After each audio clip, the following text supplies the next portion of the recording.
All right, boys and girls, this is part 3 of review of fractions. I'm going to just take a few minutes to discuss creating an equivalent fraction using an area model and also checking your work. So the word equivalence, which I mentioned in part 2, but equivalence is just a fancy word for meaning to have the same value or amount. So equivalence, equivalent, equal, same, all means the same thing. Now, an area model we've been working on since, for quite some time, and it would look something like this, right? We have our length here and our width here. And if we remember that the formula for area is length times width, we're not going to be applying the formula to the area model when we use it for fractions, but I'm just kind of trying to jog your memory about what an area model actually is. So it's going to be pretty much drawing a model that's like a rectangle. So we have equivalent fractions, and I'm going to show you how to draw some. So let's say I'm drawing an area model, and my directions say to make this area model into halves. Okay, so I know that I would put a line right down the middle. Now it says using this area model, create this into fourths. So how can I create this into fourths? I mean, there's a few ways I can. The easiest way, in my opinion, would just be to cut the half in half again. So now you see how I have fourths. So I can see that if I shade, now let's pretend that I just didn't do that, but let's shade in half of it. Okay, right? So hopefully we can all agree that this is representing 1/2 of the area model being shaded. Now, if I say, use multiplication or use an area model to create an equivalent fraction to a half, this is where I can just come in and draw this line. And then my new denominator would be, well, how many shapes, what was my area model divided into? 1, 2, 3, 4. So my new denominator is 4. And how many of those 4 are shaded? Well, here's 1 and here's 2. So I just created an equivalent fraction, 1/2 and 2/4. Now I want to take you over to my fraction tiles to show you, to prove to you that it is true that 1/2 is equal to 2/4. I want you to notice, look at this model and think, what do you notice? What do you wonder? I have something really cool, boys and girls. So 2 times 2 is 4. See how it's connected? So 2/4 is the same as a half. We also have done the butterfly trick, which I do not like. If this is a method, though, that you like to use to check your work, and at a later date, I can explain to you why the butterfly method works. I'm not going to do that in this video, but 2 times 2 is 4, and 4 times 1 is 4. And is 4 equal to 4? Yes, it is. So we know that 1/2 is the same as 2/4. Okay, so now how about we try 1/3?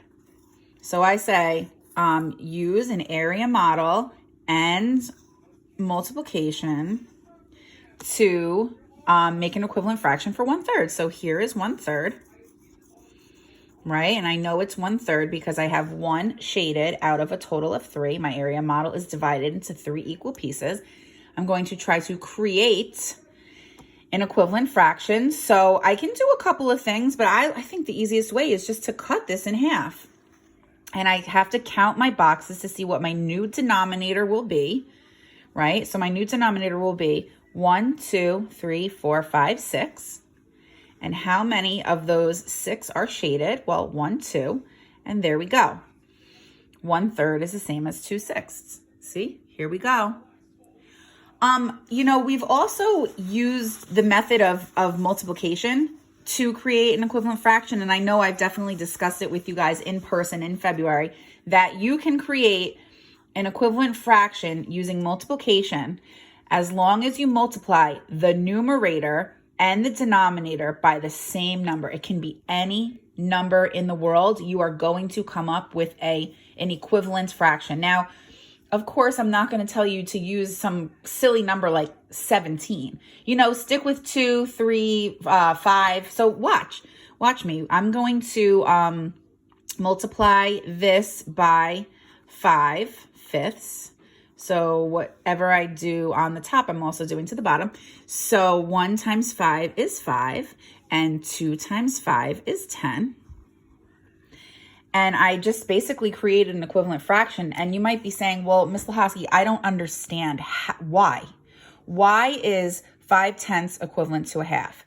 I'm going to tell you why. This is so cool. Check this out. We all know that 5/5 is the same as 1 whole, right? There is something called the identity property of multiplication. And what the identity property of multiplication says is that any number in the world multiplied by 1 is the number itself. Okay, so for instance, 25 times 1 is 25. 523 times 1 is 523. This is the identity property of multiplication.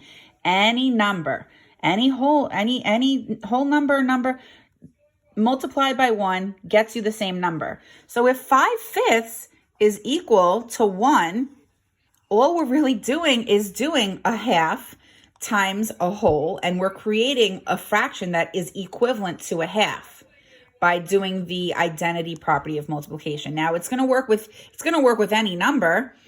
You're going to be creating an equivalent fraction. If I chose 3 instead, 3/3, 1 times 3 is 3, and 2 times 3 is 6, right? That's equal to a half. Hey, wait a second. Isn't 3 half of 6? Wow. So I wonder if I keep up with my pattern, if all of these would be equivalent to a half, right? So let's see if I multiply by 4. 1 times 4 is 4.